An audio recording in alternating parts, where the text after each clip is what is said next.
Yes. तो students, आज हम एक नया चैप्टर डिस्कस करेंगे। फिजिकल केमिस्ट्री का सबसे फर्स्ट चैप्टर हम लेते हैं, सॉलिड स्टेट। तो कुछ जेई मेंस की हम लोग बात करेंगे, mains and advance, as well as जो आपका नीट है। ठीक है, तो मैंने कुछ क्वेश्चंस हैं, तो उन क्वेश्चंस पे हम लोग डिस्कस करेंगे चैप्टर वाइज। कुछ इंपॉर्टेंट क्वेश्चंस हम डिस्कस करने वाले हैं, जिससे आपका सॉलिड स्टेट कंप्लीट आपको बिल्कुल अच्छे से क्लियर हो जाएगा। ठीक है, तो लेते हैं बच्चों यहाँ से फर्स्ट क्वेश्चन सॉलिड स्टेट का। फर्स्ट क्वेश्चन है, an elements adopt a crystal cubic crystal structure in which only 68% of the space is occupied. पहले ना क्वेश्चन को अपन ध्यान से रीड करेंगे, देन देखेंगे कि इस क्वेश्चन के अंदर डाटा क्या दे रखा है और हमें कौन सी कॉन्सेप्ट लगानी है सॉलिड स्टेट चैप्टर से। The edge length of the unit cell is 288 picometre. If the density of elements is 7.2 gram centimetre cube, cc दे रखा है। The number of atoms present in 144 gram of the elements, as well as question में उसने volume भी दे रखा है आपको, है ना, सेंटीमीटर क्यूब में। तो हमने अब क्वेश्चंस को रीड किया। अब इस क्वेश्चन के अंदर वो कहीं ना कहीं जो कॉन्सेप्ट यूज होने वाले हैं उनको मैं पहले आपको एक्सप्लेन करता हूँ। ठीक है, तो सबसे पहले क्वेश्चन के अंदर पैकिंग फ्रैक्शन, जो पैकिंग फ्रैक्शन एक्चुअली यहाँ से जब वो बोल रहे हैं, आप ध्यान दो कि ये कोई एक एलिमेंट्स है जो क्यूबिक क्रिस्टल स्ट्रक्चर को अडॉप्ट कर रहा है। यहाँ पे 68% स्पेस ऑक्युपाइड है। ठीक है, तो वो पैकिंग फ्रैक्शन को लेके बात कर रहा है। तो इसमें जितने भी की पॉइंट्स आपको आएंगे मैं सभी एक्सप्लेन करता हूँ। तो exactly what is the mean of packing fraction in solid state, हम लोगों ने पढ़ रहा है कि भाई पैकिंग फ्रैक्शन है क्या। मैं इसको एक्सप्लेन कर देता हूँ। The fraction of space, the fraction of space occupied by atom, occupied by atom in a cubic crystal, cubic crystal is called packing fraction। ठीक है, जो हम लोग को पैकिंग एफिशिएंसी पढ़ी थी ना, हाँ उसी चीज के हम लोग बारे में बात कर रहे हैं। तो पैकिंग फ्रैक्शन आपको समझ में आया होगा कि बच्चों पर्टिकुलर कोई एक स्पेस जो एटम ऑक्युपाइड कर रहा है किसी भी क्यूबिक क्रिस्टल लैटिस स्ट्रक्चर के अंदर, उसको अपन बोलते हैं पैकिंग फ्रैक्शन। ठीक है, अब आपको पता है कि भाई सिंपल क्यूबिक के अंदर पैकिंग फ्रैक्शन क्या होता है बच्चों, जरा बताओ। मैं आपको पूरा चैप्टर रिवाइज कराऊंगा आज। सिंपल क्यूबिक के पैकिंग फ्रैक्शन की अगर बात करी जाए तो लगभग आपका 52 या 53 के अराउंड आता है, 52.4%। This is packing fraction for simple cubic. बच्चों मैं बात करता हूँ फेज सेंटर्स की, तो फेज सेंटर क्यूबिक में जो परसेंटेज आता है आपके फ्रैक्शन का, वो कितना आता है, 74% के अराउंड आता है। नेक्स्ट मैं बात करता हूँ क्यूबिक जो आपका यूनिट सेल है, तो क्यूबिक यूनिट सेल का पैकिंग फ्रैक्शन कितना होता है, दैट इज अराउंड 68%। ठीक है, हाँ मतलब जिसको हम बीसीसी बीसीसी के अंदर भी डिफाइन करते हैं, राइट, बीसीसी की भी बात करते हैं। अब नाउ क्वेश्चन इज दिस कि यहाँ पे जो डाटा आपको दे रखा है उसमें लिखा है बच्चों 68%। अगर आपको यहाँ से नहीं पता है तो आप बिल्कुल नहीं पहचान सकते हो कि सर सिंपल क्यूबिक है कि आपका यहाँ से या आपका फेस सेंटर्ड है। और क्वेश्चन में उसने क्यूबिक स्ट्रक्चर इसलिए इसने बोला है कि आपको पता होना चाहिए कि 68% किसका होता है। तो 68% आपका आता है बीसीसी का। किसका होता है बच्चों, बीसीसी का, बॉडी सेंटर्ड क्यूबिक का। बिल्कुल बात समझ में आ रही है, मतलब सिंपल क्यूबिक क्वेश्चन नहीं है। आपको जो भी फॉर्मूले यूज करने पड़ेंगे बच्चों वो बीसीसी के फॉलो करने पड़ेंगे। आउट इज क्लियर, सारी बातें समझ में आ रही हैं, परफेक्ट। अब जो आपका बीसीसी उसका क्या होता है स्ट्रक्चर, उसको भी एक बार मैं एक्सप्लेन कर देता हूँ आपको। पूरा चैप्टर एक्सप्लेन होने वाला है बच्चों, टोटल 18 क्वेश्चन आएंगे और पूरा चैप्टर आपको देखने को मिलेगा यहाँ पे। 1 to आपने 18 क्वेश्चन अगर आपने ध्यान से देख लिए तो आपका पूरा चैप्टर यहाँ पे कवर। या आपका देखो, जब हम बीसीसी की बात करते हैं तो उसमें कॉर्नर्स पे कितने एटम्स होते हैं, 8। और एक जो एटम होगा वो कहाँ पे होता है, बॉडी सेंटर पे। तो बॉडी सेंटर पे अपन ने यहाँ पे बना लिया, बाकी बच्चों कॉर्नर्स। बिल्कुल बात समझ में आ गई, बिल्कुल आसान है। अच्छा, अब जब मैं यहाँ पे बात करता हूँ कि बेटा रैंक निकाली जाए, तो रैंक को आप निकाल सकते हो कि भाई बीसीसी के अंदर जो रैंक आपकी रिफाइन होगी, एक तो आपके कॉर्नर्स पे 8 एटम दिख रहे हैं, तो जिसकी वजह से हम लोग पढ़ते हैं हमेशा कि ये भाई 1/8 होता है। ठीक है, दूसरी हम फ्रैक्शन ऑफ एटम्स की बात करते हैं बॉडी सेंटर पे, तो इनसाइड सेल है तो उसका तो आपका यूनिटी होगा, दैट इज 1। ये पूरी बात मैं सारी कॉन्सेप्ट बता रहा हूँ। तो टोटल कितना हो जाएगा, तो जरा मैं निकालूंगा से, तो 1/8 इंटू 8, तो ये कैंसिल होके यहाँ से 1 मिल जाएगा, 1 ऊपर से 1 आपका बॉडी सेंटर मिला के, तो आपका रैंक यहाँ पे 2 हो जाएगा। आप मेरी बात समझ रहे हो? इस रैंक 2 का मतलब है क्या? इस रैंक 2 का मतलब ये है कि ईच यूनिट सेल कंटेन्स कितने एटम्स, 2 एटम्स बीसीसी के अंदर। Now it is clear? बहुत सही। अब चलते हैं अगले पॉइंट पे, समझाता हूं मैं पूरी बात। अब बच्चों बात करते हैं वॉल्यूम। मैंने आपको पहले पैकिंग फ्रैक्शन बताया, इसका रैंक बताया, वॉल्यूम को बात करते हैं कि जो एलिमेंट्स हैं वो आपके प्रेजेंट हैं एटम्स के अंदर, आपके क्रिस्टल लैटिस के अंदर। तो वहाँ पे जो वॉल्यूम ऑफ एटम होगा वो कैसे निकालना चाहिए? तो भाई उसका तो डायरेक्ट फॉर्मूला होता है। अगर आपको वॉल्यूम ऑफ एटम निकालना है तो मास डिवाइड बाई क्या, mass divide by density, upon direct follow कर सकते हैं। अब इसमें मास क्वेश्चन में दे रखा है क्या, जरा आप चेक करके देख लो। तो क्वेश्चन के अंदर बेटा बोला है उसने, ये देखो 144, तो 144 ग्राम डिवाइड बाई, इसमें डेंसिटी की वैल्यू उसने दे रखी है कि आप ध्यान दो, डेंसिटी क्वेश्चन में ये दे रखी है, देखो 7.2, this is gram centimetre cube, इस तरीके से लिख सकते हैं। अपन इसको सॉल्व करेंगे तो 7 मतलब वो 2 टाइम्स आएगा ऊपर, और यहाँ से लगभग आपका डाटा आएगा 20 सेंटीमीटर क्यूब के अराउंड। भाई ग्राम ग्राम कैंसिल, ऊपर भी ग्राम आएगा, ये कैंसिल, ये सेंटीमीटर ऊपर जाएगा, तो सेंटीमीटर क्यूब आपको यहाँ से वॉल्यूम ऑफ एटम मिला। Sorry, this is a volume of element, हम एलिमेंट्स बोल सकते हैं बेटर, जो क्वेश्चन में यूज किया गया है। तो वॉल्यूम ऑफ एटम आपको समझ में आ गया मिक्स तरीके। अब नंबर ऑफ यूनिट सेल निकाले जाए, ध्यान दो बच्चों। तो नंबर ऑफ यूनिट सेल अपन कैसे करेंगे कैलकुलेट, बिल्कुल आसान। तो भाई टोटल जो वॉल्यूम है, आप ध्यान दो, total volume divide by volume of 1 unit cell. तो 1 यूनिट सेल के वॉल्यूम से अगर बच्चों में डिवाइड कर देता हूं, जो क्वेश्चन में आपको इसने दे रखा है क्या, बिल्कुल दे रखा है, ध्यान दो, ये दो। तो वॉल्यूम ऑफ 1 यूनिट सेल आपको ये दे रखा है, टोटल वॉल्यूम अपन ने यहाँ से निकाल लिया बस। तो 20 तो अपन ने निकाला था, क्वेश्चन में गिवन वैल्यू क्या, 2.4 इंटू 10 की पावर -23। नाउ इसको कैलकुलेट कर लेते हैं अपन। तो 23 तो ऊपर जाएगा, माइनस तो वो प्लस में हो जाएगा, इसे कैंसिल कर देते हैं, तो यहाँ से कितना आ जाएगा, ये 2.4 नीचे है, तो ये समथिंग 8.3 का राउंड वैल्यू आएगी। फिर एक बार चेक करना है बिल्कुल, ये जो वैल्यू आएगी वो लगभग आएगी 8.3 इंटू 10 की पावर 23, लगभग ये वैल्यू निकल के आएगी। ऊपर भी सेंटीमीटर क्यूब होगा, आप ध्यान दो, नीचे भी centimetre cube, both will cancel out, तो आपको ये नंबर्स निकल के आ रहे हैं। तो therefore number of atoms present in 144 ग्राम, जो 144 ग्राम जो एलिमेंट्स हैं उसमें कितने होंगे। तो अब लास्ट रिजल्ट की तरफ हम लोग चल रहे हैं, तो निकालते हैं जरा उसको भी। तो आपकी number of atoms present in 144 gram of the elements, gram of the elements is equal to, तो नंबर ऑफ एटम्स का बेटा फॉर्मूला यहाँ पे क्या बैठेगा, that is the number of atoms per unit cell, मतलब रैंक, ठीक है, और मल्टीप्लाई कर देंगे हम यहाँ से नंबर ऑफ यूनिट सेल से। बिल्कुल बात समझ में आ रही है? तो बच्चों ये कितना आया था, आप मुझे बताओ, ये रैंक कितना निकल के आया था?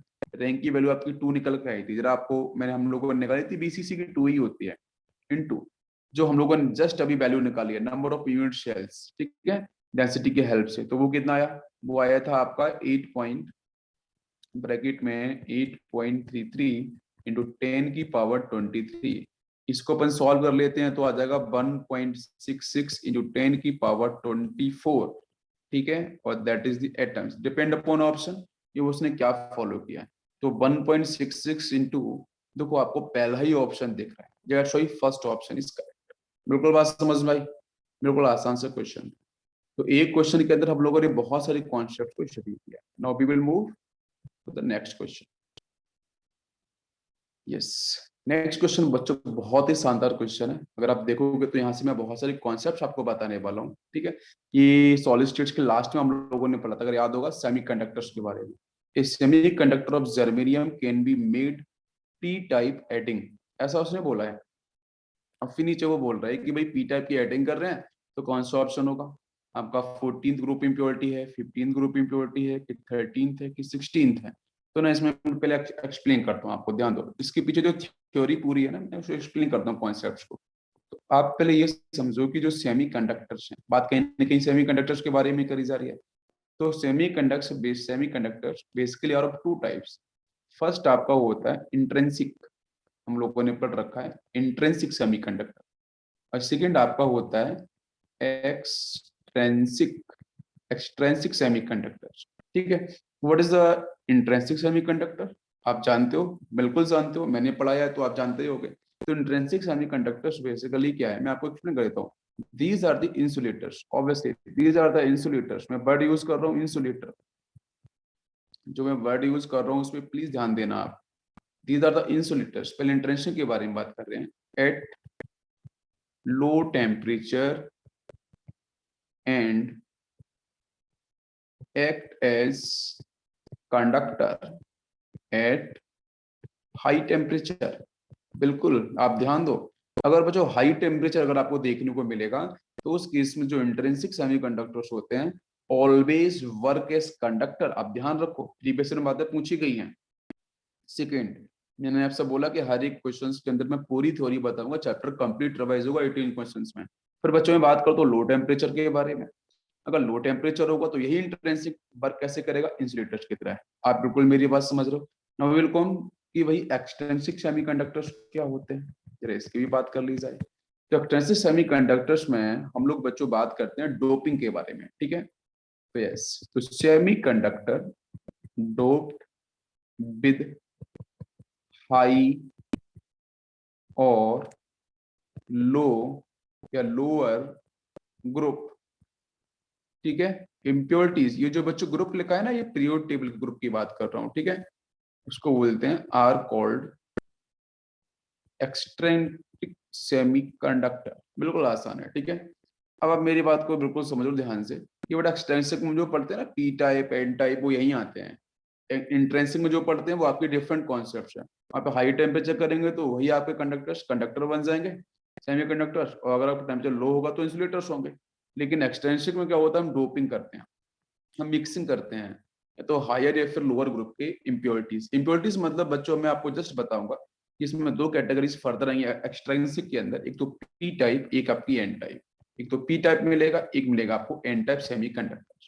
अब पी टाइप की बात करें या एन टाइप की बात करें तो इसको भी आपको समझ में आता है कि बच्चों सपोज मैं अगर एन टाइप सेमीकंडक्टर्स की बात अगर यहाँ करता हूँ तो उसका मतलब क्या है।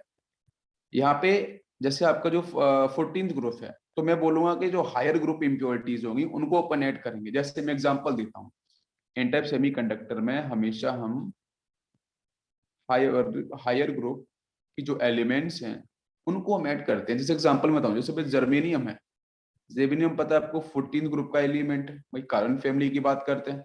अब अगर इसमें अगर अगर इस जर्मेनियम के साथ यहाँ पे या फिर सेमीकंडक्टर्स है, अगर जर्मेनियम के साथ मैंने यहाँ पे इसका हायर मतलब 15th ग्रुप, अगर 15th ग्रुप के एलिमेंट्स की मैंने डोपिंग करा दी, मिक्सिंग करा दी, तो जो बनेगा वो एन टाइप सेमीकंडक्टर्स बनेगा। आप मेरी बात को समझ पा रहे हो, बिल्कुल।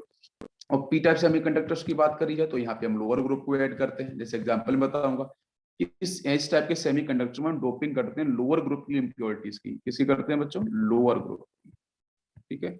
जो लोअर ग्रुप्स हैं उनकी हम लोग इम्प्योरिटीज यहाँ पे ऐड करते हैं।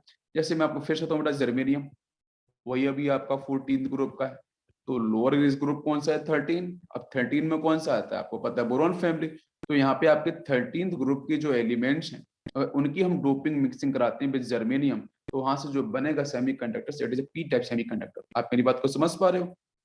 अब देखो यहाँ से आपको ये बोला गया है, semiconductor of germanium can be made p type by adding. अब पी टाइप बनाना है तो ये पी टाइप रहा, आपको पता ही चल रहा है कि किससे ऐड करना है, 13 लोअर ग्रुप वालों से ऐड करना है। तो 16 वाला रॉन्ग हो जाएगा, 13 वाला आपको दिख रहा है ये हो जाएगा बिल्कुल, 15 वाला हो सकता है कि आप बताओ बिल्कुल भी नहीं, ये भी हायर में आएगा। ठीक है, जर्मेनियम तो बच्चों आपको पता है ना कार्बन फैमिली से ज्यादा बिलोंग 14th ग्रुप है, तो 14 से लोअर होने चाहिए और 14 भी नहीं होना चाहिए, तो ये सब कैंसिल, इसलिए C option will be correct. बिल्कुल समझ में आएगा कॉन्सेप्ट कैसे सॉल्व करना है। यस, नेक्स्ट क्वेश्चन हम लोग ध्यान देते हैं। नेक्स्ट क्वेश्चन बच्चों यहाँ पे ध्यान से पढ़ेंगे हम लोग। इफ NaCl इज डोप्ड, ठीक है, NaCl की यहाँ पे डोपिंग करी जा रही है, with 10 की power -5 mole percentage of calcium chloride the concentration of cations vacancy will be. तो कैटाइंस की जो वैकेंसी है वो कितनी होंगी, और उसने परसेंटेज भी दे दिया। बहुत अच्छा क्वेश्चन है। और ऐसे क्वेश्चंस मैं आपको बिल्कुल यहाँ पे हिंट कर दूं बेटा कि जो आपका जेई मेंस है, जेई मेंस की बात कर रहा हूँ, वहां पे क्वेश्चंस आपको मिल जाते हैं, एज वेल एज इसके पहले वाला क्वेश्चन भी जेई मेंस को लेकर, लेकिन फर्स्ट क्वेश्चन एडवांस में आता है। और ये ऐसे ही क्वेश्चंस आपको नीट में भी देखने को मिल सकते हैं और आते भी हैं। ठीक है, तो हम लोग बिल्कुल ध्यान देंगे इस क्वेश्चंस का एक्सप्लेनेशन क्या होगा, मैं कंप्लीट कॉन्सेप्ट एक्सप्लेन करता हूँ आप। यस, ध्यान देते हैं हम लोग। तो देखो, सबसे पहले तो आपको यहाँ पे जो बात करी गई है वो NaCl is doped with strontium chloride, और उसके मोल परसेंटेज दे रखे हैं। बहुत सही बात है। जब परसेंटेज के बारे में बात करी गई है तो प्लीज आप 100 को पकड़ लो। तो यहाँ पे ना कुछ मान आपको समझना पड़ेगा कि जैसे बच्चों मैंने क्या कंसीडर कि सपोज परसेंटेज है तो 100 मोल ऑफ डोप्ड NaCl। ठीक है, मैंने बच्चों माना कि 100 मोल NaCl आपका डोप किया गया है। तो मुझे बताओ नंबर ऑफ मोल्स जो SrCl2 के डोप्ड होंगे NaCl में, वो नंबर आपको सामने दे रखा है। ये मैंने बोला कि भाई 100 मोल क्या हुआ है, NaCl आपका डोप्ड हुआ है, तो उसमें से SrCl2 के मोल्स कितने हैं, तो सामने 10⁻⁵ मोल्स आपको दे ही रखे हैं। तो ये बात स्टेटमेंट आपको समझ में आना चाहिए बहुत सही ढंग से कि NaCl जो डोप्ड हुआ है वो कितना है, 100 मोल है उसके। तो then number of moles of strontium chloride, ठीक है, इस strontium chloride in doped with या डोप्ड NaCl, उसकी वैल्यू आपको क्वेश्चन में ऐसे गिवन है 10⁻⁵। ठीक है, दिस इज ए मोल। दोनों बातें समझ में आ गई? बिल्कुल। अब 10⁻⁵ तो बच्चों पता है कि 100 मोल के सामने तो बहुत ही छोटी सी वैल्यू है। बिल्कुल बात समझ में आ रही है? तो जो number of moles of SrCl2 जो जो आपने ऐड की, आपकी जो एडिंग हो रही है उसमें ये 10⁻⁵, ये बहुत ही स्मॉल नंबर है, बहुत ही स्मॉल वैल्यू है। जब बहुत ही स्मॉल वैल्यू है तो हम क्या करेंगे, जरा यहाँ पे हम x को माइनस करें तो कितना आएगा, 100 माइनस 10⁻⁵। भाई सब्ट्रैक्शन कर दें तो कुछ आपको ये मोल्स इनका जो डिफरेंस होगा वो आपको मिलेगा। आप मेरी बात समझ लो। तो इतनी छोटी वैल्यू को माइनस करोगे भी तो कोई रिजल्ट मिल रहा है आपको, कुछ नहीं मिल रहा है। तो यहाँ पे NaCl को प्लीज हम कंसिडर करेंगे 100 मोल। पूरी बात समझ में आ रही है? क्लियर?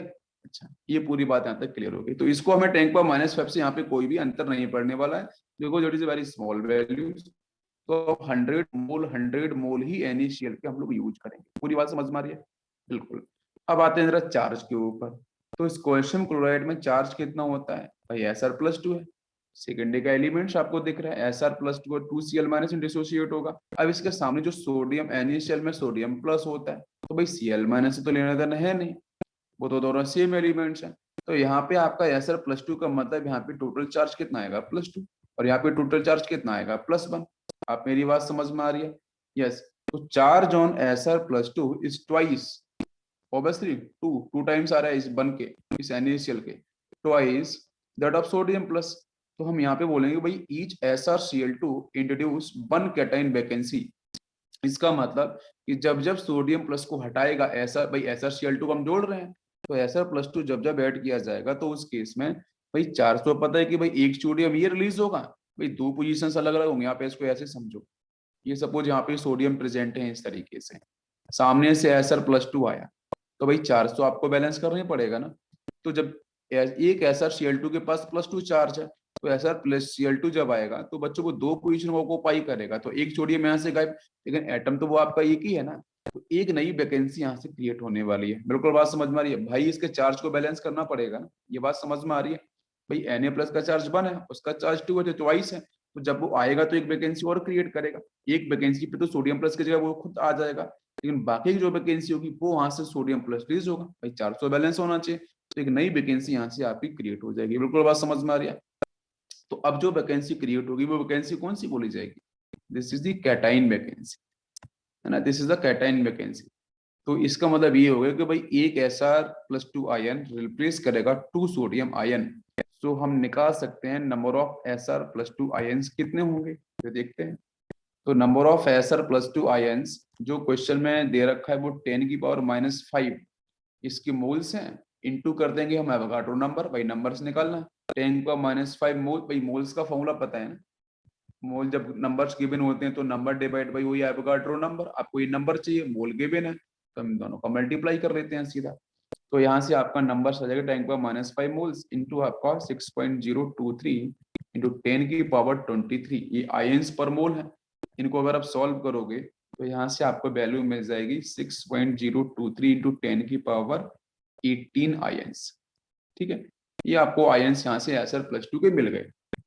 ये किसके आयंस हैं, Sr+2 के हैं, बिल्कुल सही। तो जो टोटल आपकी कैटायन वैकेंसी होगी फॉर द 100 मोल NaCl, उसकी वैल्यू आपके सामने ये आ चुकी है कि भाई इतने आपके नंबर्स Sr+2 के यूज किए जाएंगे। पूरी बात पहले तो मैं सीधा सॉल्व कर सकता था, सीधा नंबर्स निकालता बताता आपको, लेकिन सारी इन्फॉर्मेशन बतानी जरूरी है। ठीक है, अच्छा अब उसने जब बात कर रहा है कि भाई एक मोल को लेके, क्योंकि ऑप्शंस में ना पर मोल उसने यूज किया, ध्यान दो पर मोल, तो पर मोल मतलब 1 मोल NaCl, 1 मोल NaCl के लिए तो जो कॉन्सेंट्रेशन होगा कैटायन वैकेंसी का, Cb कैटायन वैकेंसी का, वो कितना हो जाएगा। तो भाई नंबर्स जो आपके दिख रहे हैं 6.0 एवोगाड्रो नंबर नहीं, जो नंबर आएगा है बिल्कुल, हाँ इस नंबर से करना है। तो 10⁻18 ये ions divide by total moles कितने हैं, तो आपके 100 मोल्स, भाई कॉन्सेंट्रेशन निकालना है, हम इसका डिवाइड कर देंगे। तो डिवाइड करेंगे तो 6.023 इंटू 10⁻16 पर मोल है। ठीक है, और ये वैल्यू आएगी। अब इस वैल्यू को ब्रांड ऑफ भी करें तो 6 पॉइंट कहीं दे नहीं रखा है 023 करके, तो ये 6 यहाँ से ले लो, यहाँ 16 पकड़ लो। तो इसका सही ऑप्शन कौन सा होना चाहिए, पहला ऑप्शन तो हो नहीं सकता बच्चों, वो 10⁻8 है। दूसरा तो कोई चांस ही नहीं है, 6 माना चाहिए, ये भी नहीं होगा, ये आपको दिख रहा है। तो that's why C option will be correct. बिल्कुल बात समझ में आ गई। तो एक क्वेश्चन के ऊपर हम लोगों ने कितने सारे कॉन्सेप्ट देखे, आपको ध्यान रखना है। नेक्स्ट क्वेश्चन लेते हैं। नेक्स्ट क्वेश्चन है, is solid X melts slightly above 273 Kelvin and is a poor conductor of heat and electricity, to which of the following categories does belong, ये कहाँ से बिलोंग करता है।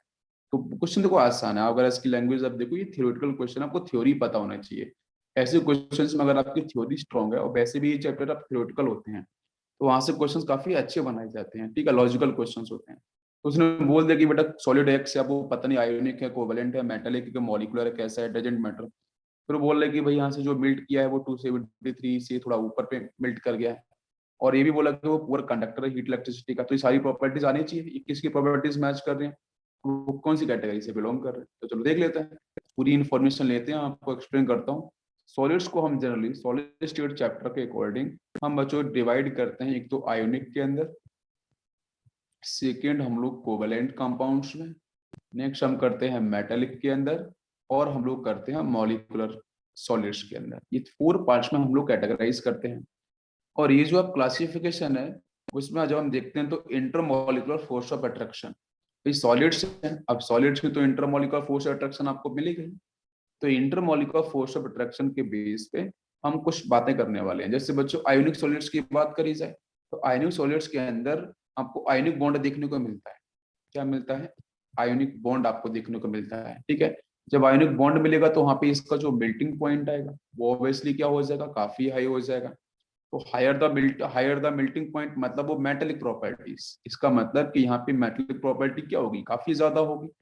कोवेलेंट प्रॉपर्टीज यहाँ पे कहीं ना कहीं यहाँ पे कम होगी in case of ionic bond, जहाँ पे हम आयोनिक कंपाउंड्स की बात कर रहे हैं। एज वेल एज ये good conductor of heat and electricity भी होते हैं।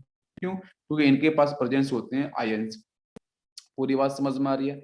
यस, अगर सॉलिड स्टेट की बात करते हैं तो उस केस में ये आयोनिक कंपाउंड इलेक्ट्रिसिटी को कंडक्ट नहीं करते हैं, बिकॉज फ्री आयंस नहीं होते हैं। फ्री आयंस कहाँ पे होते हैं, जब एक्वस फेज में होते हैं तभी। बिल्कुल बात समझ में आ रही है। यस, अब अगर लिक्विड स्टेट में होंगे तो इलेक्ट्रिसिटी कनेक्ट कर सकते हैं, सॉलिड स्टेट में नहीं कर सकते हैं, बिकॉज आयंस फ्री नहीं होंगे। ये पूरी बात समझ में आ रही है। यस, अब जो आपका सॉलिड दे रखा है, अब वो सॉलिड दे रखा है तो आपका अगर आयोनिक सॉलिड्स होगा तो उसमें पता है कि भाई मेल्टिंग पॉइंट बॉइलिंग पॉइंट्स काफी हाई है, ठीक है। अच्छा, ये पूरी बात हो गई आपकी मेटेलिक को लेके। अब हम बात करते हैं सॉरी आयोनिक के लेके, अब हम बात करते हैं कोवेलेंट को लेके। सारी प्रॉपर्टीज में आपको एक्सप्लेन कर रहा हूँ, समझ में आएगा कोवेलेंट्स को लेके। अब कोवेलेंट सॉलिड्स की बात करी जाए तो यहाँ पे आपको मिलते हैं network, network solid, network like structure आपको देखने को मिलता है पहली चीज।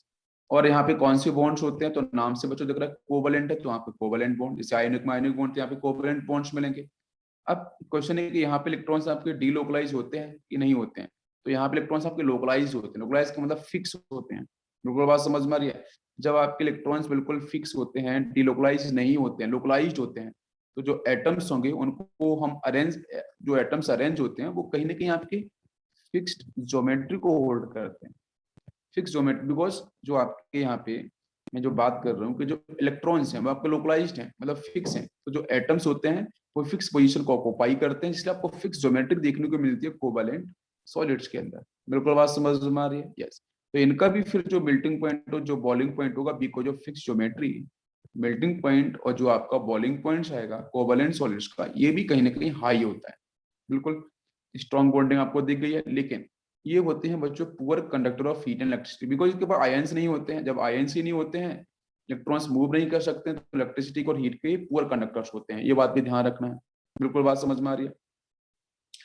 तो अब इस क्वेश्चन में बोल रहा है कि poor conductor of heat and electricity, तो मतलब ठीक है, पुअर कंडक्टर हीट इलेक्ट्रिसिटी आपके होते हैं, बिल्कुल भी बात समझ में आ रही है। अभी सारी प्रॉपर्टीज पढ़ लेते हैं, फिर आपको समझ में आ जाए। नेक्स्ट, इनका मेल्टिंग पॉइंट्स की बात करी जाए, तो कोवलेंट सॉलिड्स का जो मेल्टिंग पॉइंट है वो तो काफी हाई है, लेकिन वो बोल रहा है कि 273 पे, तो आपका ये भी ऑप्शन नहीं हो सकता है। मतलब जो मैं आपको क्या बोल रहा हूँ कि पहला ऑप्शन तो नहीं होगा, सिक बिकॉज उनका हीट और इलेक्ट्रिसिटी काफी अच्छे कंडक्टर्स होते हैं, तो इसने बोला है कि भाई पुअर कंडक्टर है। और ये क्यों नहीं होगा, बिकॉज इसमें टेम्परेचर के बारे में बात कर रहा है कि 273 पे बच्चों हीट किया जा रहा है, मेल्ट किया जा रहा है, तो ये भी नहीं होगा, ये भी बात कैंसिल।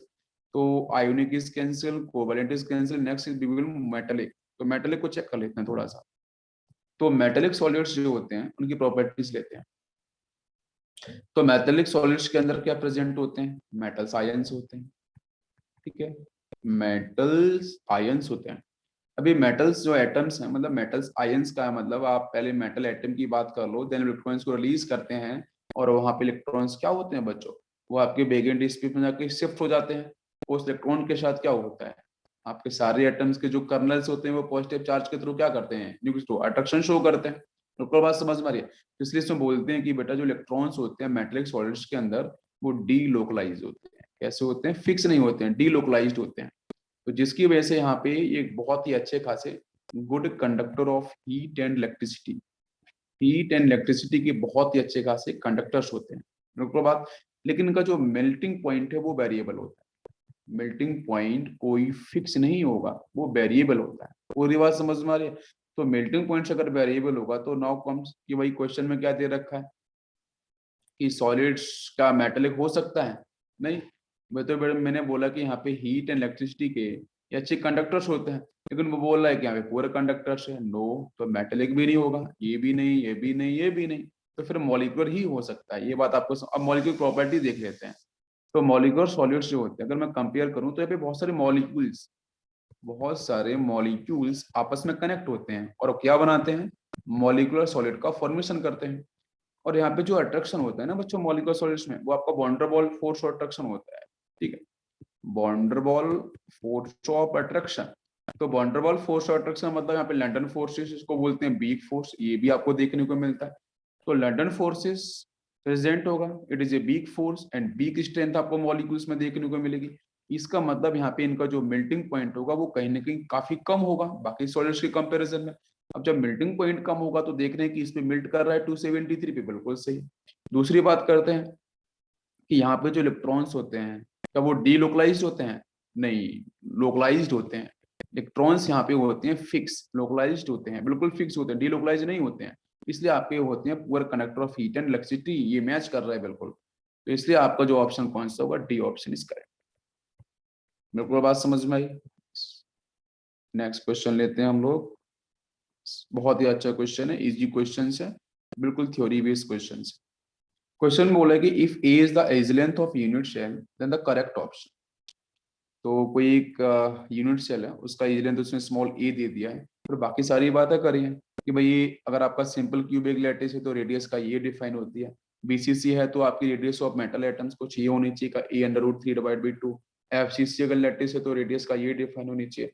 तो ये आपको ना सिंपल से फॉर्मूले पता होने चाहिए और कुछ भी नहीं। तो यहाँ पे बच्चों बोला कि भाई यूनिट सेल की जो एज लेंथ है वो क्या है, स्मॉल है। तो सिंपल क्यूबिक के अंदर जो मेटल्स आपके प्रेजेंट होते हैं तो ओनली एट कॉर्नर्स होते हैं।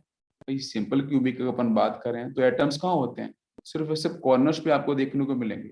कॉर्नर्स पे देखने को मिलते हैं, वो टच करते हैं एक दूसरे को। अब टच करते हैं तो आप इसको ऐसे बना सकते हो, समझने के लिए मैंने आपको क्लास में पढ़ाया भी था ये सारा, कि सपोज एक एटम यहाँ पे प्रेजेंट है तो दूसरा ये प्रेजेंट होगा, टच कर रहा होगा दूसरे को। अब जब टच करता है तो यहाँ पे रेडियस ऑफ मेटल एटम जो आती है ना, वो होती है a/2।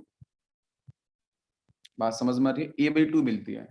तो a/2 का मतलब यस, ये मल्टीपल चॉइस में आ सकता है। तो सिंपल क्यूबिक के अंदर radius of metal atom is a/2, मतलब ये ऑप्शन इज करेक्ट।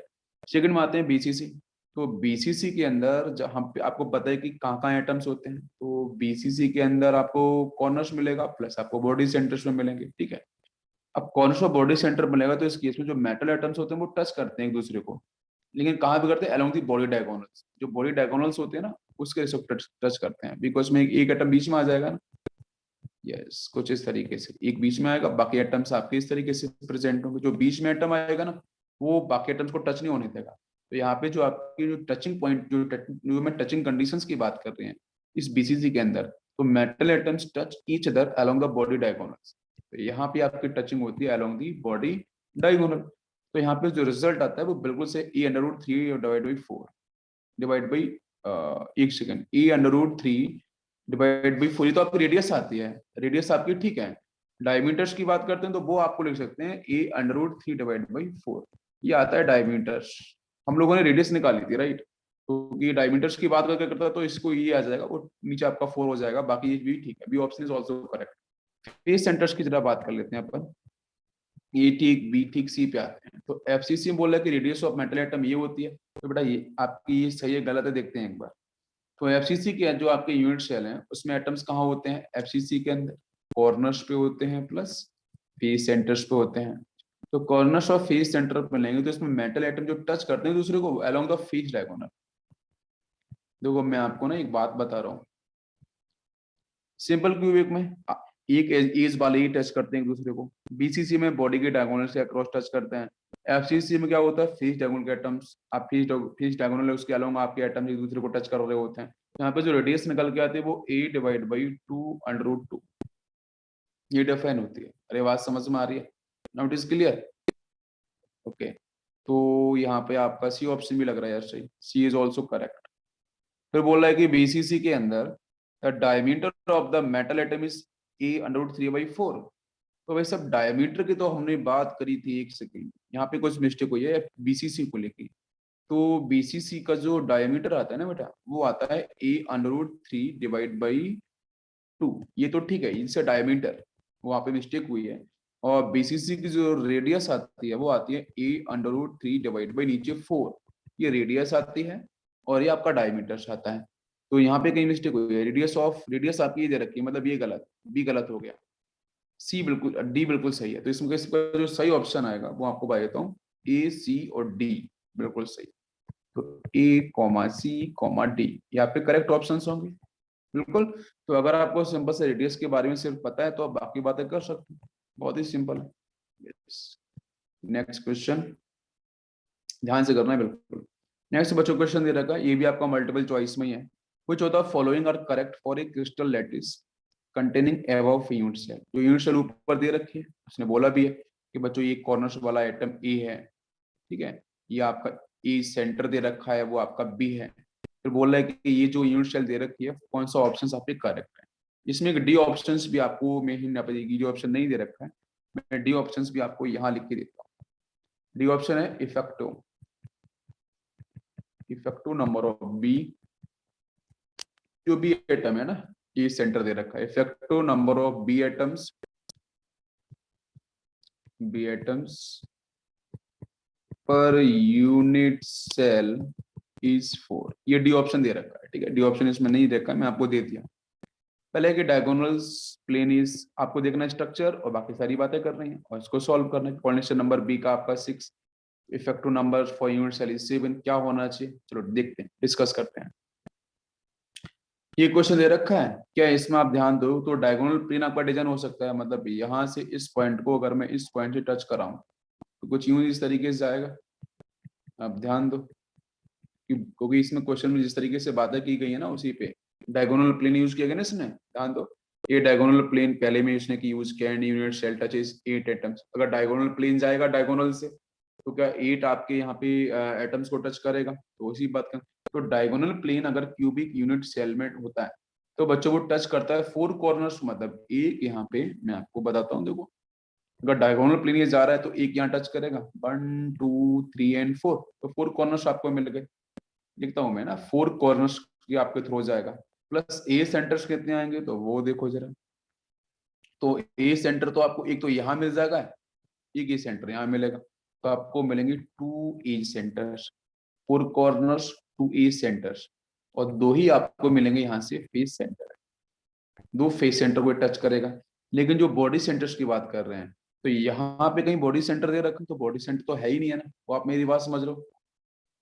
हाँ, तो बॉडी के सेंटर में कोई भी एटम है नहीं है इस गिवन डायग्राम के अंदर, तो बॉडी से कुछ नहीं है। तो इसका जो डायगोनल जो प्लेन है वो टच करेगा 4 2 2, सबको ऐड कर देंगे तो ये आ जाएगा 8। तो 8 एटम्स को टच करेगा, जहां पे 4 एटम कहाँ पे होंगे, कॉर्नर्स वाले, 2 आपके ए सेंटर्स वाले, 2 आपके फेस सेंटर वाले। तो जो फेस डायगोनल है, जो डायगोनल प्लेन है, वो डायगोनल प्लेन टच कर रहा है 8 एटम्स को। बिल्कुल बात समझ में आ गई, तो मतलब हमारा जो ए ऑप्शन है वो सही है। सेकंड ऑप्शन पाते हैं, ये करके बात करते हैं। सेकंड ऑप्शन बोल रहा है कि coordination number of atom be in crystal is 6। तो जो गिवन स्ट्रक्चर है, आप ध्यान समझो, जो गिवन स्ट्रक्चर है उसमें भाई पहले तो बताओ कोऑर्डिनेशन नंबर क्या है, जल्दी से बताओ, फिर आगे बात करते हैं। ए ऑप्शन तो हमने सही पा लिया, बी ऑप्शन की बात कर रहे थे। What is coordination number? Coordination number का मतलब होता है द नंबर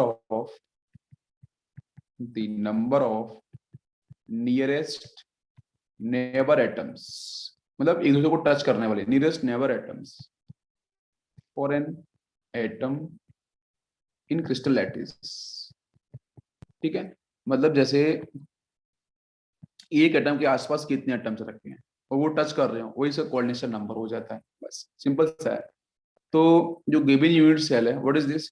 तो ये मुझे लग रहा है कि फेस पे देखो एटम्स प्रेजेंट हैं, एज पे प्रेजेंट है, तो यहाँ पे एफसीसी हम लोग बोल सकते हैं क्या? आप ध्यान दो, तो गिवन यूनिट सेल है वो फेस सेंटर्ड यूनिट सेल, ठीक है। एंड जो बी एटम्स कहाँ प्रेजेंट है, ध्यान दो, एज के सेंटर प्रेजेंट है, एज वेल एज अगर ए सेंटर पे है तो इसका मतलब सीसीपी लैटिस में क्या होता है, क्यूबिक क्लोज पैकिंग में। तो क्यूबिक क्लोज पैकिंग की अगर बात करी जाए, सीसीपी अगर है तो इसमें ऑक्टाहेड्रल वॉइड, ऑक्टाहेड्रल वॉइड तो मिलेगा ही। भाई जो ए सेंटर है, तो ए सेंटर को हम क्या बोलते हैं, बिल्कुल से ऑक्टाहेड्रल वॉइड। आप मेरी बात को फिर से समझो, ये एफसीसी लैटिस डिफाइन हो रहा है भाई, फेस सेंटर्स पे देखो एटम्स आपको मिल रहे हैं, देखो ये 6 फेस सेंटर पे। तो एफसीसी के अंदर अगर एफसीसी लैटिस को डिफाइन कर रहे हैं तो जो आपके एज सेंटर है वो आपका ऑक्टाहेड्रल बॉइड की तरफ वर्क करता है। पूरी बात समझ में आ रही है? एंड कोऑर्डिनेशन नंबर जो आपके एटम और आयंस के होंगे ऑक्टाहेड्रल बॉइड के, तो वो आप कितने हो जाते हैं, आपके यहाँ 6, कितने हो जाएंगे, 6 हो जाएंगे। तो जो कोऑर्डिनेशन नंबर की वैल्यू है फॉर द बी एटम, वो भी कितनी हो जाएगी, 6। तो इसका मतलब दे रखा है coordination number of atom be in the crystal lattice 6। Yes, बिल्कुल सही है, इट इज करेक्ट। समझ में आ गया? अब बात करते हैं नेक्स्ट ऑप्शन, तो बी ऑप्शन भी सही बैठ गया। तीसरा ऑप्शन है effective number of atoms per unit cell is 7। क्या 7 निकल के आएगा? Let's check. तो इसमें दिखाना पड़ेगा, रैंक निकालना पड़ेगा, आप ध्यान दो। तो एटम्स जो कॉर्नर्स प्रेजेंट है वो 1/8 हो जाएंगे, तो मैं सीधा इफेक्टिव नंबर्स निकाल लेता हूँ, ठीक है। कॉर्नर्स वालों का 8 इंटू 1/8, प्लस जो फेस सेंटर्स पे हैं तो वो 6 हैं, उनका हाफ होता है कंट्रीब्यूशन 1/2, प्लस नेक्स्ट आपके जो 12 एटम्स हैं वो ई सेंटर पे हैं, तो उनका कंट्रीब्यूशन 1/4 होता है। जरा सॉल्व करते हैं, ये 3, यहाँ से 3, ये आपको 1, तो 1 3 3 3 6 और ये आपका 1 7, तो 7 इज आंसर, मतलब सी ऑप्शन भी करेक्ट है, ए बी सी तीनों ही करेक्ट आपको निकल के आ गए। अब आते हैं डी ऑप्शन। तो डी ऑप्शन तो मैंने आपको बताया था, डी ऑप्शन था कि effective number of B atoms, जो बी एटम है उसका जो इफेक्टिव नंबर की वैल्यू है पर यूनिट सेल, क्या वो 4 निकल के आएगी, ये था पॉइंट। बताओ क्या 4 आएगी? तो वो तो हमने तो पहले ही निकाल ली थी ना। तो उस केस में इफेक्टिव, चलो एक बार निकालते हैं इसका। इसका कितना आंसर आना चाहिए, 4 आता है, कितना आता है बी एटम को लेके। तो बी एटम में आप अगर बात करो तो बी एटम में आपकी वैल्यू कितनी है भाई? बी एटम कहाँ पे, ए सेंटर पे है। अगर वो ए सेंटर पे है तो इसका मतलब हो जाएगा effective number of B atoms that is मतलब 1/4 कंट्रीब्यूशन, 12 यहाँ से ये करें कैंसिल, तो सीधा आंसर मुझे 3 मिल रहा है। तो 4 तो नहीं मिला क्योंकि ऑप्शंस में आपको 4 दे रखा था। 4 इज नहीं होगा, तो वो D option is wrong. D option wrong हो जाएगा। आपका सही ऑप्शन होगा A comma B comma C. तो A B C is correct option. तो बहुत बार डायग्राम बना के क्वेश्चंस आते हैं जिसमें आपको बिल्कुल इसी तरीके से सॉल्व करना है जैसे मैंने आपको एक्सप्लेन किया। नेक्स्ट क्वेश्चन लेते हैं। यस, क्वेश्चन नंबर 3 बनाइए। नेक्स्ट क्वेश्चन है, इसमें देखते हैं सी एस सी एल आपको जो क्रिस्टलाइन दे रखा है वो कैसा है? बीसीसी होता है, बिल्कुल सही। डेंसिटी भी दे दी है उसने। आइडेंटिफाई द करेक्ट स्टेटमेंट, ये भी multiple choice. C S C L की आपने उसने एटॉमिक वेट भी दे रखे हैं, बिल्कुल सही। तो बाकी सारी चीजें पढ़ते हैं और सॉल्व करते हैं। तो सी एस सी एल जो क्रिस्टल लैटिस है, अगर आपने वो मेरा जो चार्ट था ना, मैंने आपको एक चार्ट बनाया था उसमें सारे टाइप के जो आपके यूनिट सेल्स हैं या फिर जो आपके कंपाउंड्स हैं like NaCl, CaCl, caesium fluoride, वो सारे के बारे में मैंने डिस्कशन किया था आपको, कैल्शियम फ्लोराइड के बारे में, एंटी फ्लोराइड टाइप। तो वहाँ पे बताया था कि जो CaCl है उसमें Cl माइनस कहाँ होता है? यहाँ से Cl माइनस मिलेगा। ये आपका जो एनाइन है ये कहाँ प्रेजेंट होता है? कॉर्नर्स पे, हम लोगों ने पढ़ा था। जब हम क्यूबिक लैटिस बनाते हैं तो CaCl का जो Cl माइनस है वो कहाँ पे होता है? कॉर्नर्स पे होता है, बिल्कुल सही। और जो CS प्लस दिख रहा है ये सीजियम प्लस, ये कहाँ होता है? पोजीशन ध्यान रखनी पड़ेगी, इसकी पोजीशन कहाँ पे होती है? क्यूबिक वॉइड में, ये पढ़ा था हम लोगों ने, ठीक है। क्यूबिक वॉइड मतलब सेंटर पे, ये क्यूबिक वॉइड में प्रेजेंट होगा। और क्यूबिक वॉइड कहाँ पे होता है आपको पता है? बॉडी के सेंटर पे होता है। ये दोनों बातें समझ में आ गई। अब इसने बोला है कि जो कोऑर्डिनेशन नंबर अब CaCl का कितना होता है, तो वो भी पता है कि सर 8 होता है। ये भी मैंने आपको लिखाया था, एक्सप्लेन किया था। CaCl कोऑर्डिनेशन नंबर क्या होता है? 8। तो इस कोऑर्डिनेशन नंबर 8 होने का मतलब क्या कि नम एन कि an atom in cubic void is surrounded by 8 atoms. और 8 एटम्स कहाँ पे हैं? कॉर्नर्स पे हैं। तो कॉर्नर्स वाले 8 एटम है और बीच में एक बॉडी सेंटर पे एटम दिख रहा है सीजियम प्लस। तो सीजियम प्लस के आसपास 8 एटम है, तो वही इसलिए इसका कोऑर्डिनेशन नंबर भी क्या हो जाता है? 8। इसलिए इसको हम 8 बोलते हैं। अब इसका आप रैंक निकालो। तो सीजियम प्लस कहाँ पे है? सीजियम प्लस आपके बॉडी सेंटर पे, तो वो 1 हो जाएगा, कोई कंट्रीब्यूशन नहीं। जो 8 इंटू 1/8 करेंगे वो कॉर्नर्स वालों का, तो यहाँ से 1 मिल जाएगा, ठीक है। तो इसका मतलब आप ध्यान से समझो कि number of Cl minus ion per unit cell कितना? वो 1 मिल गया यहाँ से आपको, कॉर्नर्स वाले हैं। सीजियम प्लस का जो होगा number of caesium plus ion per unit cell, that is also 1। तो number of CaCl units per unit cell कितना होगा? That is also 1। आप मेरी बात समझ रहे हो? मैं बोल रहा हूँ number of CaCl units per unit cell, that is 1। अब इसको हम सॉल्व करते हैं, डेंसिटी निकाल लेते हैं इसकी। तो डेंसिटी हम लोगों ने पढ़ी थी Z into M divide by Na into a cube. Na है, ठीक है। Na is Avogadro number. A यहाँ से एज लेंथ है। Z आपका नंबर of CaCl units per unit cell, that is 1। m m आपका है यहाँ से, that is a molecular mass of CaCl।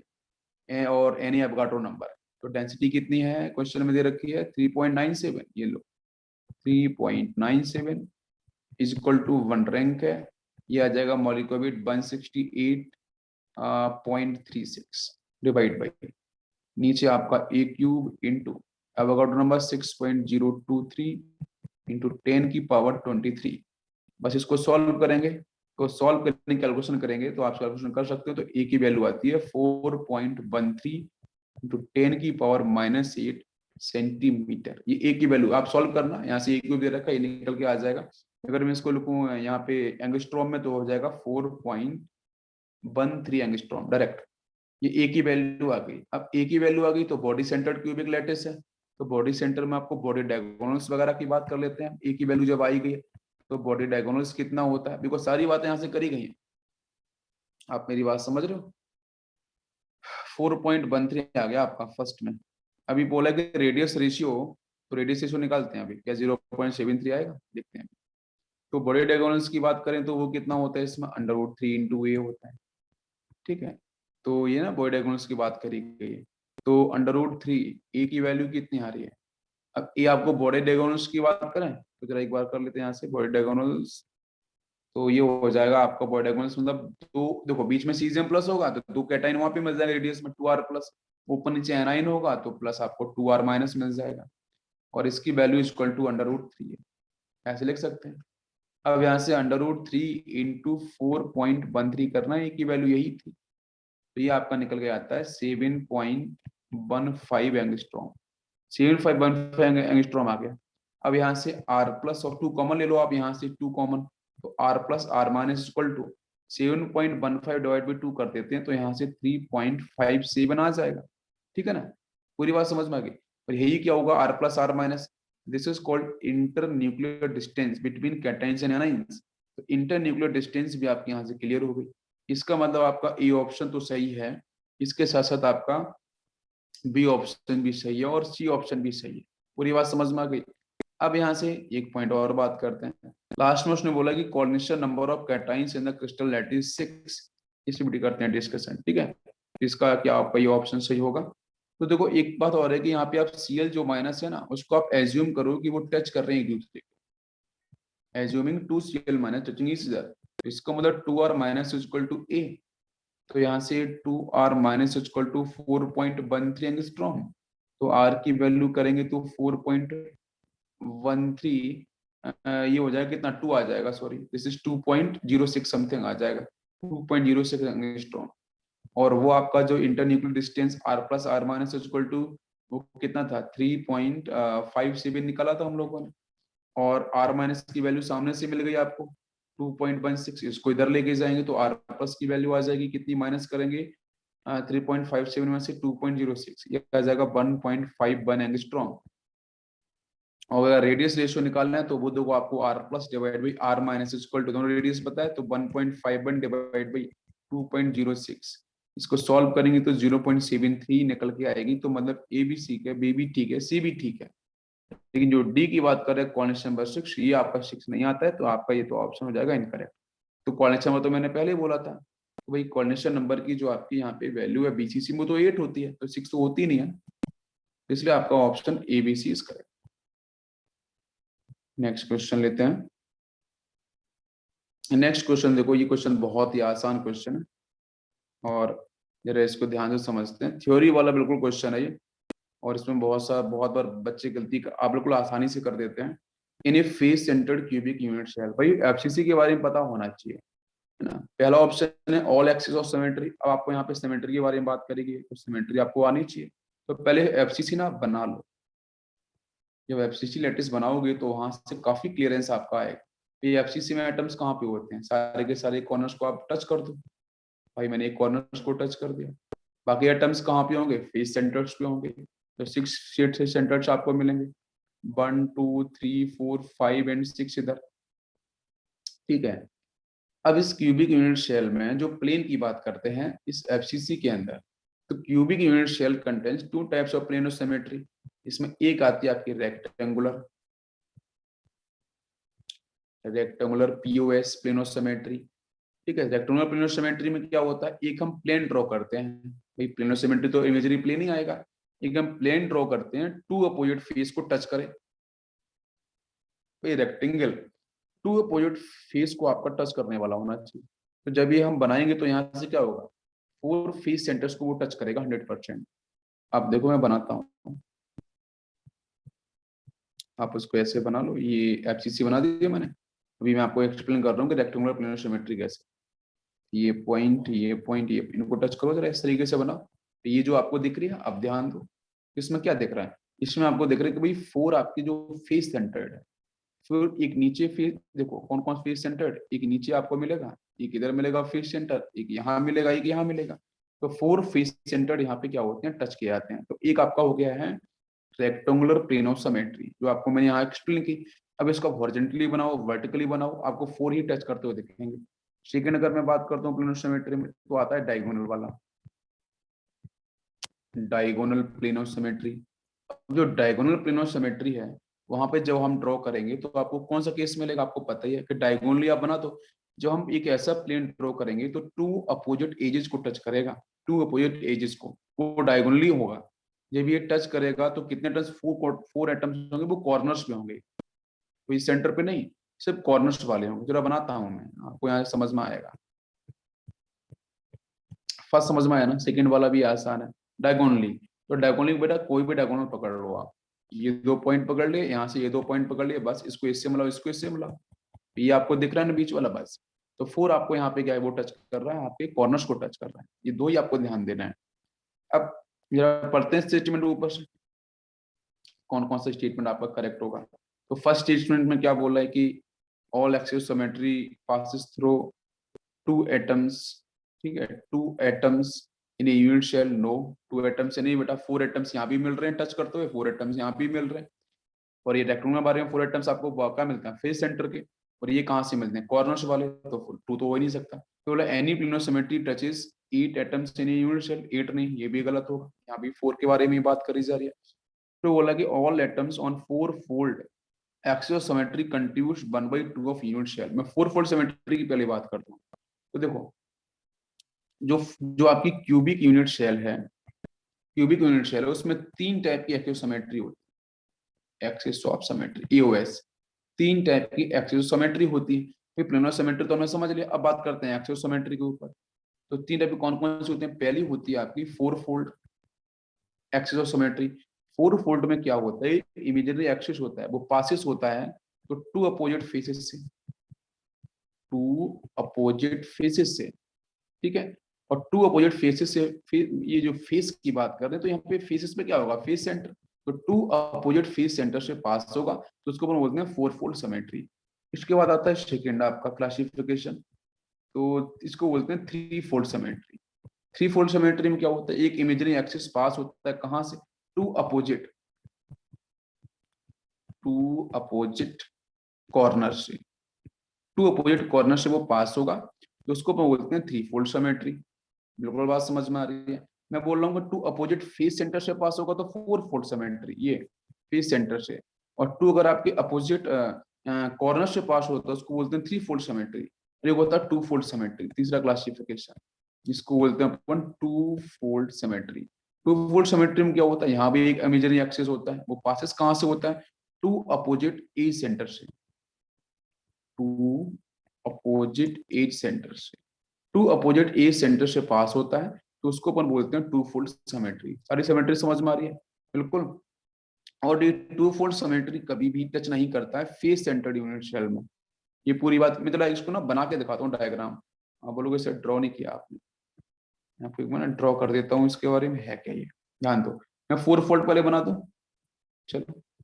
एक ट्यूब पकड़ लिया अपन ने इस तरीके से, और एक ये एक फेस अपोजिट फेस सेंटर निकाल दो, this is 4 fold, 4 fold symmetry. 3 fold symmetry की बात करते हैं, ध्यान दो। 3 फोल्ड में होगा, आपको पता कॉर्नर्स, बस कॉर्नर पकड़ लो अपोजिट, वहां से पास करा दो। एक ये कॉर्नर पकड़ लिया, एक ये अपोजिट, ये लाइन यहाँ से पास करा दो, 3 फोल्ड होगी। 2 फोल्ड की बात करी जाए तो पता है ए सेंटर को पकड़ लो, एक ये सेंटर पकड़ लिया, एक ये सेंटर यहाँ से पास करा दो, ये आपका हो गया बच्चों 3 फोल्ड, और ये हो गया आपका 2 फोल्ड। बिल्कुल बात समझ में आ गई सिमेट्री के बारे में सर। अब देखो देख लेते हैं। तो इसमें बोल रहे हैं कि all atoms in 4 fold symmetry contributes 1/2 of unit cell. तो 4 फोल्ड सिमेट्री पासेस कहाँ से होती है, 2 फेस सेंटर से। और जो फेस सेंटर कंट्रीब्यूशन तो हाफ पे होता है, मतलब बिल्कुल सही है, सी ऑप्शन। फिर बोल रहा है कि all atoms are on rectangular plane of symmetry contributes 1/2 of unit cell. तो रेक्टेंगुलर जो प्लेन ऑफ सिमेट्री हमने पढ़ी थी, वो किसको टच करती है, बताओ, फेस सेंटर्स को टच करती है। रेक्टेंगुलर प्लेन ऑफ सिमेट्री आपकी फेस सेंटर्स को टच करती है। और जब ये 4 फेस सेंटर्स को टच कर रही है, तो पता है फेस सेंटर का जो कंट्रीब्यूशन होता है वो तो आधा होता है, आधा उधर आधा इधर, तो मतलब हाफ दे रखा है, मतलब D option is also correct. तो यहाँ पे C and D are correct option, but A and B is wrong. बिल्कुल समझ में, बहुत ही अच्छा क्वेश्चन था। यस, आपको कंप्लीट चैप्टर में रिवाइज कराऊंगा। नेक्स्ट बच्चों बात करते हैं क्वेश्चन नंबर 9। 9 में in ionic solids AB crystallize in an initial type of crystal structure if radius of cation is 65 picometer, then। देखो ये यार बिल्कुल मतलब सिंपल क्वेश्चन है, स्टेटमेंट को पढ़ते हैं। रेडियस के बारे में बात कर रहा है, दूसरा एनाइंस के बारे में, रेडियस की बात कर, coordination number as well as coordination of anion, सबके बारे में बात कर रहा है। तो देखते हैं यहाँ पे आपका जो क्रिस्टल है वो एनिशियल क्रिस्टल है। अब एनिशियल क्रिस्टल में एनाइन की बात करी जाए तो यहाँ पे Cl माइनस, वो कहाँ पे होता है, सीसीपी पे होता है, ठीक है। तो सीसीपी पे होता है, तो सीसीपी का मतलब क्या है, कॉर्नर्स प्लस फेस सेंटर। तो सीएल माइनस कहाँ मिलेगा, क्यूबिक लैटिस में सारे कॉर्नर्स में मिलेगा प्लस फेस सेंटर्स में मिलेगा, बिल्कुल सही। अब आते हैं सोडियम प्लस की तरफ, जो कैटाइंस है, कैटाइन ऑक्यूपाई करता है ऑक्टाहेड्रल वॉइड को। अब ऑक्टाहेड्रल वॉइड का मतलब आपको समझ में आता है कि कोऑर्डिनेशन नंबर जो एनाइन का होगा वो तो 6 हो ही जाएगा भाई, सीसीपी की बात करो तो कॉर्नर्स हो गए, बाकी आपके फेस सेंटर। अब टोटल फेस सेंटर कितने होते हैं, 6 भाई, कंट्रीब्यूशन हाफ होता है, 3 यहाँ से मिलेगा प्लस कॉर्नर से 1 मिल जाएगा। आप पूरी बात समझो यहाँ से ध्यान से, पूरा समझ में आएगा आपको। तो यहाँ से कोऑर्डिनेशन नंबर की अगर हम बात करें कि भाई सी एस सी एल के अंदर, सॉरी NaCl के अंदर, NaCl के अंदर जो आपकी कोऑर्डिनेशन नंबर की बात करी जाए, तो दोनों का जो कोऑर्डिनेशन नंबर है, चाहे कैटाइंस हो चाहे एनाइंस हो, दोनों का दोनों 6 होता है कोऑर्डिनेशन नंबर, ठीक है। तो 6 होने का मतलब सी भी सही है, डी भी सही है। तो NaCl का हम लोग पढ़ चुके कोऑर्डिनेशन नंबर 6, तो 6 तो आपका यहाँ पे बिल्कुल सही ऑप्शन हो जाएगा, सी डी। अब यहाँ पे पूछा कि रेडियस के बारे में, तो हम रेडियस रेशियो की हेल्प ले लेते हैं, और आपको पता है कि यहाँ पे जो ऑक्टाहेड्रल वॉइड है, तो ऑक्टाहेड्रल वॉइड के लिए जो ऑक्टाहेड्रल वॉइड जो प्रेजेंट है आपके सोडियम प्लस को लेके, उसका जो रेडियस रेशियो आता है वो क्या आता है, हम लोगों ने पढ़ा था रेडियस रेशियो की टेबल पड़ी थी, वहीं से निकालो। तो वो आती है 0.414 से लेके 0.732। अगर आपको पता है तो यही वैल्यू थी आपकी। यहाँ पे रेडियस ऑफ कैटाइन कितना है बताओ, क्वेश्चन में दे रखा है देखो 65 पिकोमीटर, 65 पिकोमीटर दे रखा है, तो रेडियस ऑफ एनाइन आपका बैठ जाएगा। और इसकी भी ट्रिक मैंने बताई थी, कौन सी लिमिट आपको लेनी है, लोअर लिमिट या हायर लिमिट लेनी है, आप ये भी समझो। तो मैं बात करूंगा यहाँ से पहले maximum radius, maximum radius of anion is equal to 65 divide by 0.414, ठीक है। जो आपकी है लोअर लिमिट उसको पकड़ना है आपको, ठीक है, 0.414 मैक्सिमम के लिए। तो इसको सॉल्व करेंगे तो 157 पिकोमीटर आपको निकल के आ जाएगी। मैं बात करूँ रेडियस ऑफ एनाइन की मिनिमम निकालनी पड़ेगी, तो मिनिमम वैल्यू कितनी होगी, तो 65 डिवाइड बाई, तो दूसरी लिमिट 0.732 आपको लेनी है। तो यहाँ से आंसर आपका आ जाएगा 88.79 पिकोमीटर, ठीक है। बिल्कुल बात समझ में आ रही है, यस। अब यहाँ से समझो, तो रेडियस ऑफ एनाइन जो है गिवन क्रिस्टल्स लैटिस में वो किस रेंज में आनी चाहिए, 88.79 पिकोमीटर के रेंज में। और कहाँ से भाई, रेंज क्या होगी, ये तो लोअर वैल्यू हो गई, ये हायर वैल्यू हो गई, तो रेंज हो गई आपकी 88.79 पिकोमीटर से लेके आपकी 157 पिकोमीटर, ये रेंज में आना चाहिए, ठीक है, बिल्कुल सही। अब ऑप्शन में देखो, तो ये 98 दे रखी है, दूसरी 118 दे रखी है, तो मतलब 118 ये भी इसके अंदर आएगी, दोनों वैल्यूज इसके अंदर आएंगी, मतलब ए भी सही है बी भी सही है, दोनों बातें समझ में आई। इसलिए आपका जो ऑप्शन यहाँ पे आएंगे वो A comma B comma C comma D, all are correct options. समझ में आया। तो ऐसे भी क्वेश्चंस बन जाते हैं जिसके बारे में इंफॉर्मेशन आपको बिल्कुल होनी चाहिए। सारे सारे क्वेश्चन बेसिक इन्फॉर्मेशन बेस है, बस आपको बिल्कुल सही ढंग से आना चाहिए। नेक्स्ट हम बात करें क्वेश्चन नंबर 10। 10 में hexagonal close packing of sphere in 3 dimensional. तो हेक्सागोनल क्लोज पैकिंग की बात करते हैं, तो उसके जो क्रिस्टल है उसको पता होना चाहिए। तो हेक्सागोनल क्लोज पैकिंग में बताओ अरेंजमेंट कैसा होता है, मैंने पढ़ाया था एबी टाइप अरेंजमेंट होता है ना। हेक्सागोनल क्लोज पैकिंग में एबी टाइप अरेंजमेंट होता है। अब इसमें जेड इफेक्टिव निकालते हैं हेक्सागोनल्स की, तो हेक्सागोनल तो पता ही है ना, एक हेक्सागन ऊपर बना लो और एक हेक्सागन को नीचे बना लो, आपस में ज्वाइन कर दो बस, और कुछ भी नहीं। ऐसे इस तरीके से आप इन्हें कनेक्ट कर दो। एटम्स भी जरा देख लो ध्यान से, ये एटम्स जो ऊपर आपको कॉर्नर्स मिलेंगे, सारे के सारे एटम्स जो कॉर्नर्स वाले हैं 6, और 6 एटम आपको नीचे भी मिलेंगे कॉर्नर्स वाले।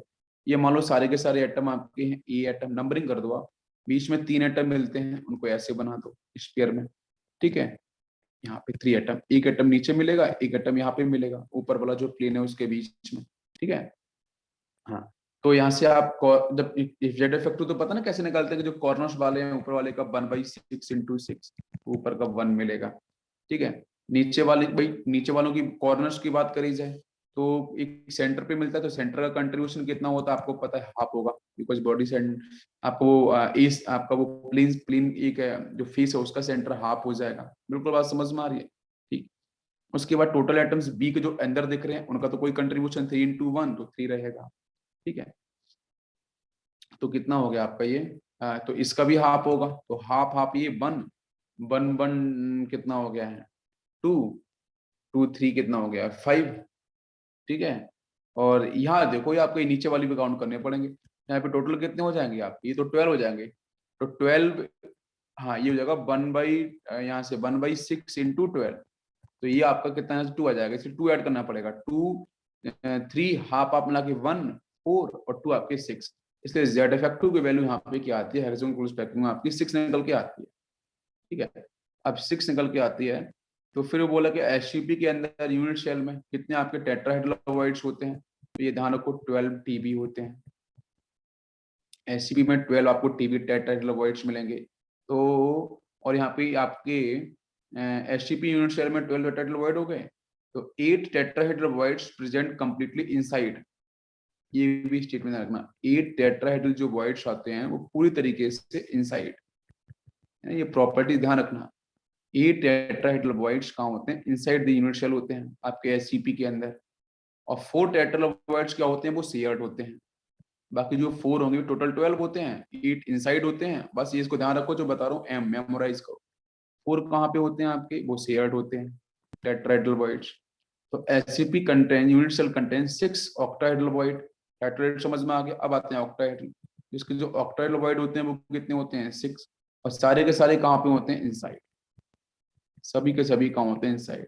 ये बात आपको एक्स्ट्रा ध्यान रखनी है कि 12 कहाँ पे टेट्राहेड्रल ओवॉइड है, 12 में से आपके 8 कहाँ इनसाइड, 4 आपके शेयर्ड होते हैं, ऑक्टाहेड्रल ओवॉइड 6 इनसाइड होते हैं, जेड इफेक्टिव 6 है। अच्छे से को पूरी की पूरी बात यहाँ से करी गई है। तो पहला ऑप्शन पढ़ते हैं कि भाई लेयर आपकी ए बी टाइप होगी, बिल्कुल सही पढ़ी है हमने। All tetrahedral voids are completely inside, no बिल्कुल नहीं, रॉन्ग। नेक्स्ट बोला है 12 ऑक्टाहेड्रल ओवॉइड्स, नहीं ये भी क्या हो जाएगा, रॉन्ग हो जाएगा। फिर आपको दे रखा है कि the total number of tetrahedral voids shared, हाँ ये बिल्कुल सही है, तो D option is also correct. इसका मतलब यहाँ पे आपका A and D both are correct option. Next है क्वेश्चन नंबर 11। क्वेश्चन नंबर 11 की बात करी जाए, बहुत ही अच्छा क्वेश्चन है ये, ध्यान देते हैं। In unknown elements with atomic mass 60.2 crystallize in FCC lattice in which atoms at some lattice point are removed, assuming given atoms are sphere of radius भी दे रखी है, इनकी डेंसिटी आपकी सॉलिड्स की ये है, करेक्ट स्टेटमेंट कौन सा होगा। क्या है ना कि ऐसे क्वेश्चंस करने के बाद आपका जो कॉन्फिडेंस है ना बहुत तगड़ा बढ़ता है, देखो सारी इन्फॉर्मेशन नहीं पता चलती। तो क्वेश्चन में डेंसिटी एफसीसी के बारे में बात करें, डेंसिटी कितनी है 1.5 ग्राम सेंटीमीटर क्यूब। फिर यहाँ से अपन मास निकाल सकते हैं सीधा इसका, तो मास कितना हो जाएगा, mass of element present in 1 centimetre cube, तो वो क्या आपका 1.5 ग्राम हम बोल सकते हैं अकॉर्डिंग टू गिवन डेंसिटी। भाई वो क्या बोल रहा है, डेंसिटी क्या है 1.5 ग्राम पर सेंटीमीटर क्यूब ना, ये वॉल्यूम है।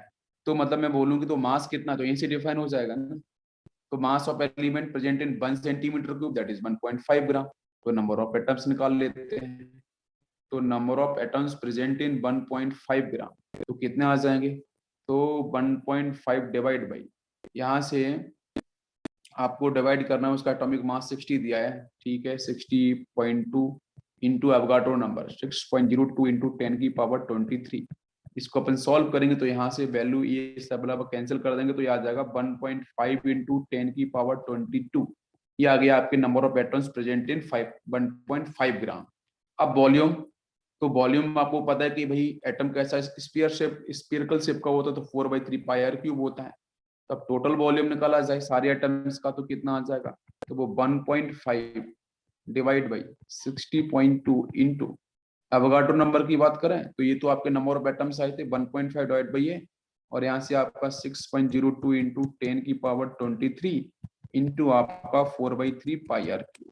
बस नंबर ऑफ एटम्स के साथ ना इसका 4/3 पाई को मल्टीप्लाई करना है, तो सारी वैल्यूज लेनी पड़ेगी। यहाँ से 4/3 हो गया, पाई कितना 22/7 ले लो, 3.14। आर की वैल्यू क्वेश्चन में आपको दे रखी है ऑलरेडी 1.5 इंटू 10 को -8। उसको सॉल्व करेंगे तो यहाँ से आपका टोटल वॉल्यूम आएगा सारे के सारे एटम्स का 0.212 सेंटीमीटर क्यूब, ये आपका वॉल्यूम आ गया, ठीक है, समझ में आ गया। तो एक्चुअल वॉल्यूम जो occupied by given unit cell 1 centimetre cube में, तो 0.212 जो वैल्यू निकली वही आपकी डिफाइन होगी। अब यहाँ से आपको क्वेश्चन में परसेंटेज स्पेस के बारे में भी बात करी है, तो परसेंटेज ऑफ एम्प्टी स्पेस कितना होगा, तो 1 में से माइनस कर दो। एम्प्टी स्पेस के लिए 0.1 माइनस जो आपका निकला है 0.212 निकला, उसको आप माइनस कर दो। इंटू कर दो 100 डिवाइड बाई 1, तो ये सॉल्व हो जाएगा। तो यहाँ से 78.8% आएगा आपका परसेंटेज ऑफ एम्प्टी स्पेस। चलो चेक कर लेते हैं ऑप्शन कौन कौन सही है। पहला ऑप्शन तो सही है, बिल्कुल मैच कर गया 78.8। बी ऑप्शन एक्चुअल वॉल्यूम भी हम लोगों ने निकाल दिया था। क्या पैकिंग फ्रैक्शन आपका 74 आया? नो, तो 74 तो नहीं होगा, गलत। नेक्स्ट है टोटल नंबर ऑफ एटम्स 2.4 ये समथिंग आया, नहीं। ये जो टोटल जो आपका यहाँ से जो हमने वैल्यू निकाली थी ना, टोटल नंबर ऑफ एटम्स, तो टोटल नंबर ऑफ एटम्स की वैल्यू आई थी 1.5 आई थी समथिंग इंटू 10 पावर 22, तो ये भी गलत। तो यहाँ पे आपका A option and B option both are correct. Next question लेते हैं हम लोग, ध्यान देते हैं।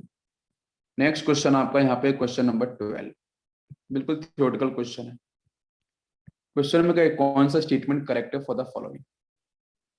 तो जो ये दो डिफेक्ट हम लोगों ने पढ़ रखे हैं वहां पे पहुंच चुके हैं। तो जो ध्यान दो, AgBr so Schottky and Frenkel defect. Schottky defect क्या होता है? शॉर्टकी डिफेक्ट के अंदर, शॉर्टकी डिफेक्ट के अंदर मिसिंग होते हैं इक्वल नंबर ऑफ कैटाइंस, हमने पढ़ा है equal number of cations and anions.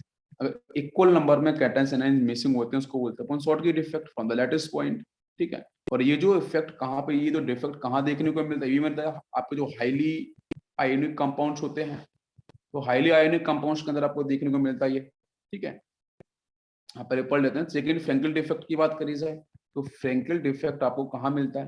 Frenkel defect का मतलब क्या है?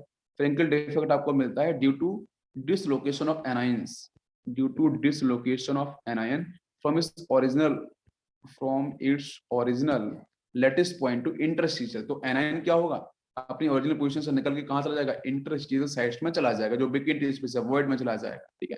उसको बोलते हैं फ्रैंकल। अब फ्रैंकल में क्या होता है? फ्रैंकल डिफेक्ट्स के अंदर जो हम एक्चुअली ये जो डायरेक्टर कांस्टेंट की बात करते हैं, director constant value Frenkel defect के अंदर इंक्रीज करती है। डायरेक्टर कांस्टेंट वैल्यू क्या होती है? फ्रैंकल डिफेक्ट के अंदर आपकी इंक्रीज करती है, ठीक है। बिल्कुल सही बोल लिखा है ना आप स्टेटमेंट, ये थ्योरी वाली स्टेटमेंट है, इसलिए आपको ये सब ध्यान रखने पड़ेंगे। तो देखो पहला ऑप्शन जो इजी बी आर देखा, शॉर्टकी एंड फ्रैंकल डिफेक्ट, ये हम लोगों ने बहुत सही ढंग से पढ़ा था कि जो एजी बी आर होता है वो आपका दोनों डिफेक्ट शो करता है, फ्रैंकल भी और शॉर्टकी डिफेक्ट भी। क्यों? क्योंकि हाईली आयोनिक कंपाउंड है, एक तो बात ये, अगर हाईली आयोनिक है तो आपका यहाँ पे शॉर्टकी डिफेक्ट हो जाएगा। दूसरे इसमें और लार्ज डिफरेंस है आपकी कैटायंस एनायंस एजी प्लस, आपको पता है कि डी ब्लॉक एलिमेंट है, BR minus P block halogen का, तो साइज डिफरेंस बहुत ज्यादा है, तो इसका मतलब आपका ये दोनों डिफेक्ट को शो करेगा, शॉर्टकी एंड फ्रैंकल डिफेक्ट को। दूसरी बात करी जाए कि non isometric initial is yellow solid, ये भी हमने पढ़ा था ना, एफ सेंटर के बारे में पता है। तो जब एनाइन, जब कोई भी एनाइन हम किसी भी क्रिस्टल लैटिस से रिमूव करते हैं तो वहां पे एक होल हो जाता है, वहां वेकेंट स्पेस क्रिएट होता है। उस वेकेंट स्पेस को ऑक्यूपाई कौन करता है? वो इलेक्ट्रॉन ऑक्यूपाई कर लेता है, इसलिए उसको बोलते हैं मेटल एक्सिस डिफेक्ट। और मेटल एक्सिस डिफेक्ट के अंदर जो होल ऑक्यूपाइड हुए इलेक्ट्रॉन्स के, तो उसको बोलते हैं एफ सेंटर। और एफ सेंटर ही रिस्पॉन्सिबल होता है कलर को जनरेट करने के लिए क्रिस्टल के अंदर। तो एनएसीएल के अंदर जो एफ सेंटर हुआ था वो येलो कलर सॉलिड्स आपको देखने को मिलेगा, तो that's why B option is also correct. ये भी हमने पढ़ा है थ्योरी के अंदर। इलेक्ट्रिक कांस्टेंट वैल्यू की बात करी जाए तो ये तो पढ़ाया था मैंने अभी आपको जस्ट, इंक्रीज करती है फ्रैंकल में। Impurity defect causes change in electrical properties of solid. तो इम्प्योरिटी डिफेक्ट बिल्कुल इलेक्ट्रिकल प्रॉपर्टीज को चेंज करता है सॉलिड्स के अंदर। क्यों करता है? बिकॉज बिकॉज जो आप इलेक्ट्रॉनिक स्ट्रक्चर्स हैं, इलेक्ट्रॉन्स का मूवमेंट होगा, तो इलेक्ट्रिकल प्रॉपर्टीज भी क्या होगी आपकी, अफेक्ट होगी। तो D option is also correct. तो A B C D all are correct. Next question लेते हैं। क्वेश्चन अब आते हैं अपन इंटीजर टाइप के, क्वेश्चन नंबर 13 है। तो इंटीजर टाइप के क्वेश्चन है, इसमें ये binary solids X plus Y minus as a zinc blende structure, Y minus anion forming lattice and X plus occupy कर 25 octet tetrahedral sides, what be the number of Y minus an. तो क्या number होगा इसका? ये भी बहुत ही अच्छा question है। तो जो जिंक ब्लेंड अगर आपने पढ़ा है, जिन बच्चों ने, मैंने पढ़ा है पूरा जिंक ब्लेंड जेडएनएस, जेडएनएस जो होता है वो एफ सेंटर एफसीसी ना, फेज सेंटर्ड क्यूबिक स्ट्रक्चर को डिफाइन करता है। यहाँ पे सल्फाइड आयन है, सल्फर पे -2 है, ये ऑक्यूपाई करता है सीसीपी पोजीशन लैटिस को। और जो कैटाइंस आपको दिख रहा है Zn+2, ये ऑक्यूपाई करता है बच्चों टीबी को, ये मैंने पढ़ाया तो आपको बिल्कुल, ये टीबी को ऑक्यूपाई करता है, टेट्राहेड्रल बॉइड्स को। तो जो एनाइन फॉर्म कर रहे हैं सीसीपी लैटिस ऑक्यूपाई, तो मतलब वहां पे कॉर्नर्स मिलेंगे और फेस सेंटर्स मिलेंगे। भाई इसमें कहाँ पे मिलेगा सल्फर, कहाँ मिलेगा? कॉर्नर्स और फेस सेंटर मिलेगा, कॉर्नर प्लस फेस सेंटर पे सल्फर -2, ये मिलेगा आपको टेट्राहेड्रल बॉन्ड्स। अब पूरी बात करी जाए तो करते हैं कैलकुलेट। तो एटम्स अगर कॉर्नर्स पे प्रेजेंट है तो 1/8 कंट्रीब्यूशन हो जाएगा। फेस सेंटर्स पे हैं, फेस सेंटर पे तो 1/2 कंट्रीब्यूशन हो जाएगा। तो जो number of Y minus ion है उसके रैंक भी निकाल सकते हैं यहाँ से हम लोग को, रैंक अभी यूज करनी पड़ेगी। तो वो आ जाएगा आपका 8 इंटू 1/8 सल्फाइड को एनहांस की बात कर रहे हैं, प्लस में 6 इंटू 1/2 फॉर फेस सेंटर, ये कैंसिल यहाँ से 3 यहाँ से 1, तो there is answer is 4 for the A9.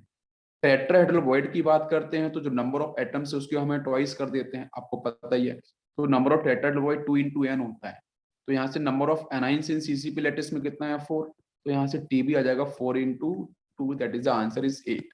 अब यहाँ से हम बात करें कि अभी अगर आपके 8 हैं वो आपके यहाँ से 4 है, तो अब क्वेश्चन में बोला है कि भाई कि जो X प्लस आयन है ऑक्यूपाई 25% टेट्राहेड्रल वॉइड्स, तो भाई 8 का 25% आपको निकाल ही सकते हो। तो 8 इंटू 25 डिवाइड बाई 100, यहाँ से आपको कितना मिल जाएगा, ये आपका 4 नीचे से कैंसिल करेंगे तो आंसर आपको 2 मिल जाएगा। ठीक है, तो number of X plus ions के बारे में पता चला कितना आपका 2। तो देयरफॉर जो मॉलिक्यूलर फॉर्मूला है वो कितना आपका बन जाएगा, आप ध्यान दो। बाई तो आपको 4 निकला था, X की वैल्यू कितनी आ गई 2, तो ये आपका बन गया है बाई 4x2। यहाँ से और सिंप्लीफाई कर लो तो बाई 2x1 हो जाएगा। ठीक है, बाई 2x1, तो for 1x plus ion, for 1x plus ion the number of Y minus ion कितने हो जाएंगे 2। तो वही उसने पूछा है, इन 1 molecule the solid for 1x plus ion, तो 1x प्लस आयन के लिए number of Y minus ion कितना होगा 2, तो 2 इज द राइट ऑप्शन। आपको 2 यहाँ पे फिल करना था। नेक्स्ट क्वेश्चन के बारे में बात करी जाए, क्वेश्चन नंबर 14। 14 पे बात करते हैं, बिल्कुल आसान सा क्वेश्चन है, ध्यान दो। Two elements A and B of atomic weight 46 and 26 form an ionic solids, A B with density ये है, if A is length of unit cell आपको यहाँ पे दे रखी है, तो नंबर ऑफ एटम्स उसने पूछे हैं। आसान सा क्वेश्चन है। आप देखो यहाँ से मोलर मास, तो मैं इस क्वेश्चन के अंदर मैं यहाँ से ठीक है, मैं ऐसे डायरेक्ट मोलर मास भी निकाल सकता हूँ सीधा।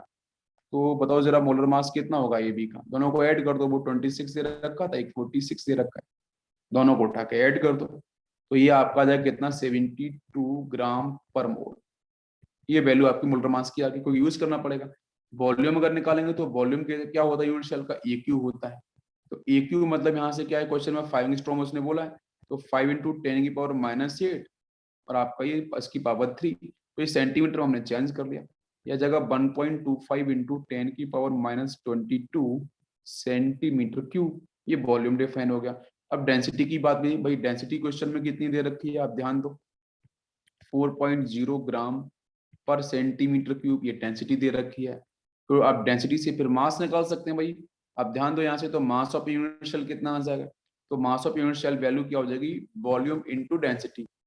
तो वॉल्यूम हमने निकाला भी, ये वैल्यू वॉल्यूम की आई, ये वैल्यू डेंसिटी की है, दोनों को मल्टीप्लाई कर दो, तो ये आपका हो जाएगा कितना 1.25। ठीक है, ये 1.25 है इंटू 4, मतलब ये आ जाएगा रिजल्ट आपका यहाँ से 5.0 इंटू 10 की पावर 22 ग्राम, ये आपका मास आ गया यूनिट सेल का। अब मास ऑफ 1 मॉलिक्यूल निकालना है तो molar mass divide by Na कर दो, अवोगाड्रो नंबर से डिवाइड कर दो, तो मास ऑफ 1 मॉलिक्यूल्स ऑफ ए भी आ जाएगा। तो आपका ये 72 डिवाइड बाई, अब 72 डिवाइड बाई जो हमने मोलर मास निकाला था ऊपर, ये 72 डिवाइड बाई अवोगाड्रो नंबर कितना होता है Na, उसी से हम डिवाइड कर दें, तो यहाँ से वैल्यू आ जाएगी आपकी mass of 1 molecules of A B, that is 1.1 into 10 की पावर -22 ग्राम। अब उसके बाद निकालना है number of formula mass in 1 unit cell, तो वो आपका आ जाएगा 5.0 इंटू 10 की power -22 divide by 1.1 into 10 power -22। इसको सॉल्व करेंगे, अप्रोक्स वैल्यू 4.18, इसको राउंड ऑफ करेंगे तो 4 समथिंग आपकी निकल के आ जाएगी। बिल्कुल बात समझ में आई। तो 1 यूनिट सेल कंटेंस कितने A B units, 4 A B units होंगे भाई, एक यूनिट सेल के अंदर 4 ए बी यूनिट्स आपको देखने को मिलेंगे। और तो number of atoms in unit cell कितना हो जाएगा अब, तो 4 इंटू 2 कर देंगे हम सीधा, तो आंसर हो जाएगा क्या आपका 8, ब्रैकेट में 4a होंगे एंड 4b होंगे, इसलिए आपका यहाँ पे 8 बैठेगा। तो आपका सही आंसर कितना आ जाएगा 8, और total number of atoms present in unit cell, there answer will be 8। बिल्कुल बात समझ में, आसान क्वेश्चन था। यस, इसके बाद नेक्स्ट क्वेश्चन लेते हैं हम लोग, क्वेश्चन नंबर 15।